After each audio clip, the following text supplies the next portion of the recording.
നൗഷാക്കാ, ഓ ഈ ഒരുമ ഉണ്ടെങ്കിൽ ഒലക്കയിലും കിടക്കാന്നല്ലേ? അതെ, അതെങ്ങനെയാ ഒലക്കയിൽ കിടക്കുക? ഒലക്കേൻ്റെ മുകളിൽ എന്തായാലും കിടക്കാൻ പറ്റില്ല. കാരണം നിങ്ങൾ ഒലക്ക കണ്ടിനോ?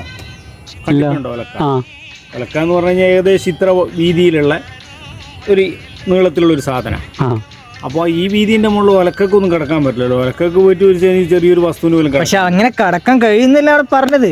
അത് പഴഞ്ചൊല്ലിൽ അങ്ങനെ പറഞ്ഞതെന്ന് പറഞ്ഞാൽ ചിലപ്പോൾ ഈ പറഞ്ഞ ആളോ വീട്ടിലുള്ള ഒലക്ക ഉണ്ടല്ലോ, അത് കുറച്ച് വീതിയുള്ളതായിരിക്കും. ഒരു ഏകദേശം ഒരു 4 അടിയൊക്കെ വീതിയുള്ള ഒലക്ക ആകാനാ ചാൻസ്.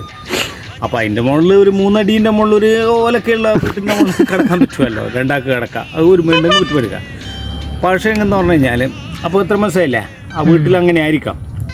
പക്ഷെ വേറൊരു കാര്യമുണ്ട് ഇതിൽ, ഒരുമയില്ലെങ്കിൽ, മനസ്സിലായില്ലേ, ഒരുമയില്ലെങ്കിൽ എങ്ങനെ കിടക്കും? ഒലക്ക പുറത്ത് കിടക്കും, പുറത്ത് അവിടെ കിടക്കും. അതാണ് ശരിയാക്കും വേണ്ടത്. അപ്പോൾ ഇപ്പോൾ മനസ്സിലായില്ലേ? അപ്പോൾ ആ പറഞ്ഞ ആളെ വീട്ടിൽ ഒലക്ക വീതിയുള്ളതായിരിക്കും.